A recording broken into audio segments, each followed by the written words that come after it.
Hey Frenchie, are you going to help me talk about the special questions we got on Parrotlets? Yeah, I know. You don't have those red eyes and you're not all white. Yeah, but I have a couple pictures I can use. Hey guys, in this video we're going to talk about how a parrotlet with red eyes, and I think it applies to any parrot, how it affects them. Does that make them weaker? And we're also going to talk specifically about how to tell the gender on a parrotlet, even if they are albino or all white. I'm Kaylin, the author of The Parrot Bliss Bond and Get to Know African Gray and Cape Parrots, both available on Amazon. Make sure to get your copy today. This is Frenchie, my little female parrotlet who I adore. And she's squawking because her mate, Versailles, is in the cage still. If you want to get inspired, learn a little interesting tidbit on parrotlets, and increase your bond with your parrot, then you're on the right channel. If you haven't already, make sure you subscribe and change the bell preferences so that you hear from me as frequently as you like. I usually post a video every day. If you're used to hanging out and you know already that I have over 20 species of parrots, thank you for being here. I hope you already subscribed. Let's get started.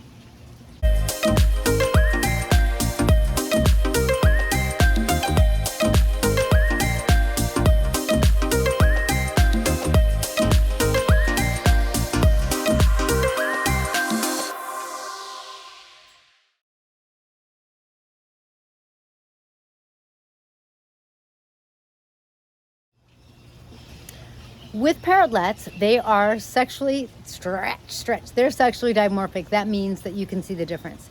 I know that when there's a factor, which means a different color variation, it gets a little tricky, but even with factors and even with the parrotlet with red eyes who's all white, you could still see the difference.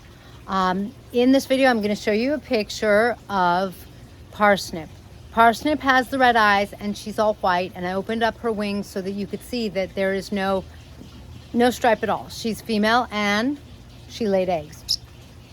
Now her mate, her bonded mate, is a female, also all white except not with red eyes.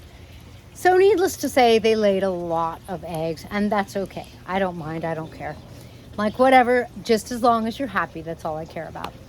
When you have a male with red eyes, they're still going to have a stripe on their wing, and that's how you're going to tell the difference. You do not have to DNA a parrotlet. At least we've never had to, and we've had a couple parrotlets and then a couple more and then a couple more. Do their eyes affect their genetic makeup? I don't understand that they do. My understanding is that that doesn't necessarily affect their health or anything like that. I do understand that it affects their vision and that their vision is probably not as good. I don't know how they would know this or not know this. Maybe it's based on other species. I don't see that Parsnip has any problems. I do feel like she's a little overly defensive, just a little.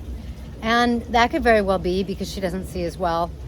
I had a little boy with red eyes once upon a time, and he didn't bond with all the other parrotlets quite as well. And actually, he was a little bigger. He was really, really awesome. But I did not see that it affected their well-being, their health in any way, shape, or form. What else did we need to answer about parrotlets? Parrotlets are really awesome. I know I also had a question on like how I keep my parrotlets so sweet and so tame. And guys, I don't spend a lot of time with my parrotlets. Right now I don't have parrotlets that are super tame, although Frenchie is. Hi Frenchie. Frenchie's sweet and she's funny. She chose me. She really likes me and I like her. She's a sweet little thing, aren't you? You're a sweet little thing. Yes. And Versailles, her bonded mate, is in the cage, and so she's like, where's my Versailles? But the number one way, is to spend time with them. That's just a magical ingredient, and you've probably heard me say that if you've listened to any of my other videos on parrotlets and on taming parrotlets. I will say this in it also. If your parrotlet was not hand-fed, or if they were at the pet store for a while, that makes it tougher. Right now, my Quaker parrots, Pretzel and Cookie, they were at the pet store for a couple of months, like probably 4 to 6 months. And so I'm having a hard time taming them, even though I know they were hand fed. Like I saw them being hand fed. If I had known I was going to get one, I would have gotten them a lot sooner so that they could have been with me, and it would have been a lot easier to bond with them. So instead I spend time with them, and they're coming around, like they'll hang out on my shoulder. They complain, you know, all the way up until when they're on my shoulder, then they're fine. I think that people don't understand parrotlets well. And I also think that people don't necessarily understand what it takes to tame a parrot. It is not, in my experience, anything like taming a dog. And I think that dogs have been domesticated for so long that you almost don't have to tame them. If there's a dog that's, you know, that you get from the pound that was in a bad situation, like that kind of dog might need taming. But generally speaking, I don't know, it seems like, oh, there she goes. It seems like we get puppies or we get kittens or cats or dogs, and they're normally pretty domesticated and tame. When it comes to Frenchie, who I'm watching because she left me, Frenchie, come back. When it comes to a parrot, taming them requires a lot of time. And maybe if a dog is in bad shape, maybe this is true of them too. I think that, at least for me, we've never gotten a dog that was like afraid of us and didn't want to come near us. It's more like they sit on you, and the big dogs like knock you over when they sit with you, and you're like, oh my God, you're so big. You're knocking me over. So, you know, that's been my experience with basically cats and dogs. Now, I mean, I did adopt an adult cat once that wasn't as cuddly, but we had a big house and we were like, whatever, enjoy the cats, enjoy the house, and the cat did. So when it comes to parrots, and for me, when it comes to taming a parrot, it means spending 4 to 6 hours on the low side with the parrot every day. And, you know, sometimes 4 to 6 hours is all I can do. And then I try to do it like 7 days in a row. I haven't been able to quite do that with my Quakers, but my Quakers, we're bonding well. It's going well, not as well as it should be, could be, whatever.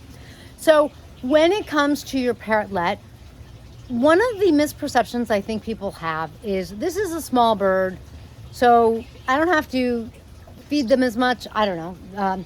I think people treat them like a really, really small, like a finch. True confessions. When it comes to finches, and I've had finches in the past, I don't feel like you can tame them. I think I'm wrong. I've seen people tame them.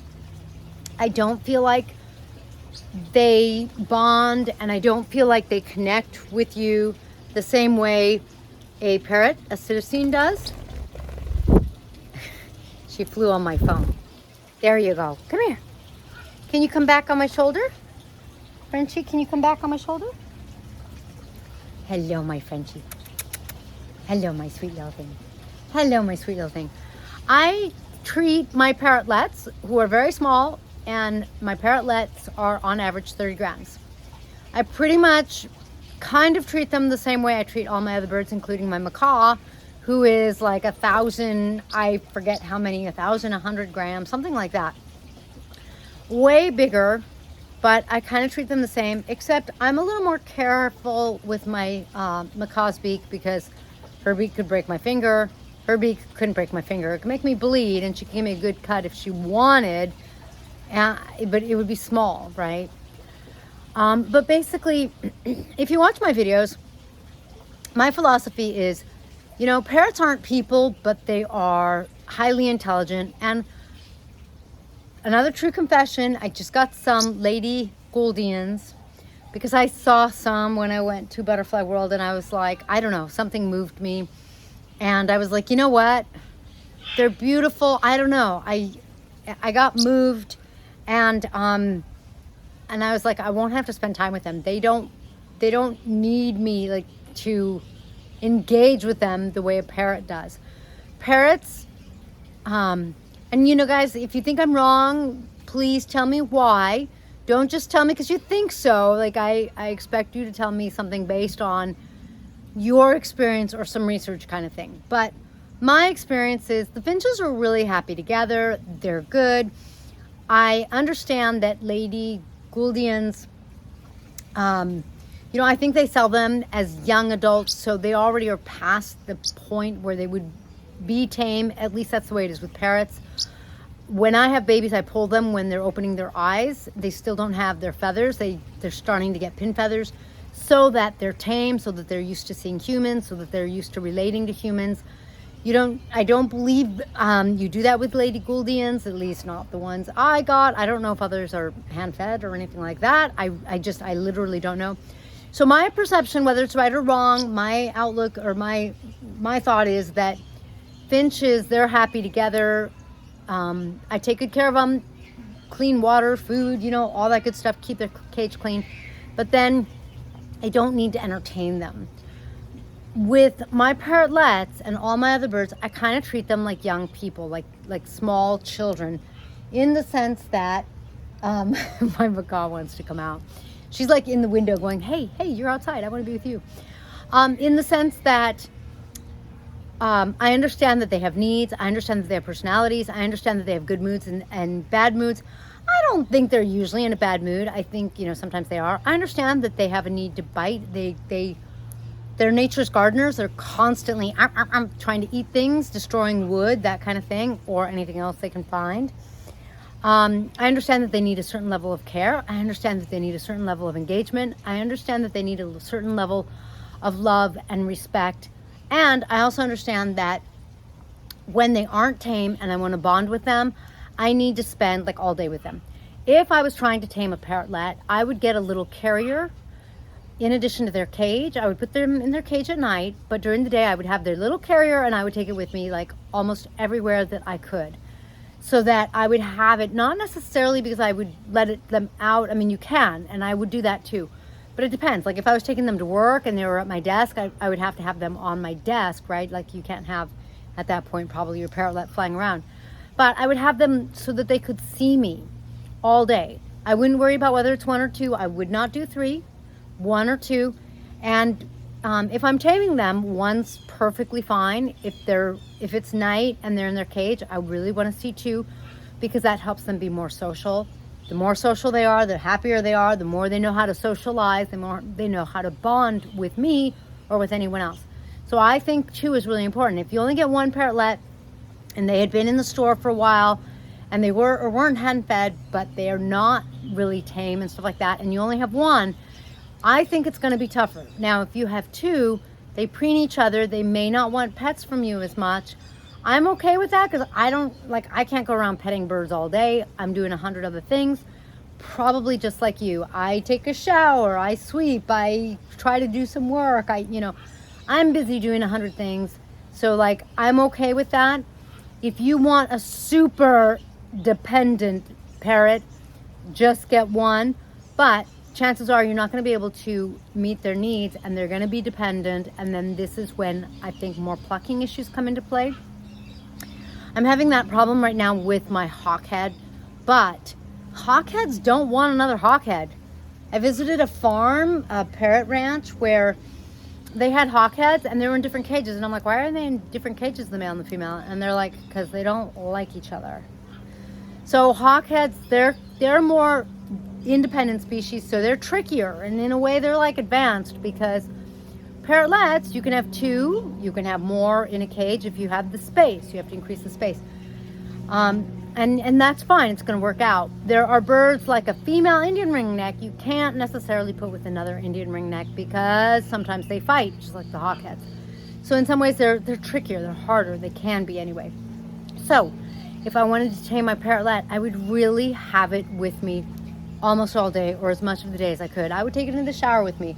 If I could get it to eat with me without it flying away, once it's not flying away, or sometimes when you get it from the pet store, it's already clipped, then, I would have it eat with me, because that's a thing that parrots do with their bonded mates. And so if they're eating with you, you're on the right track. So I hope that super helps. I hope that wasn't too long. But I've been sort of gathering the parrotlet questions, and so I really wanted to hit them. Thank you guys for the questions. If that helps and you want to send a super thanks, just do the thumbs up and then scroll to the right and there's a super thanks. You can send me a coffee, you can send me a perch for my parrotlets, whatever you like. That would be awesome. I always appreciate support on my mission to help reduce the need for rescues. Not that parrotlets are in rescues very often, because generally speaking, I think people have an easier time with them. And so, you know, they're not necessarily the ones in rescues. Anyway, I hope that helps. I will catch you in the next feathered video.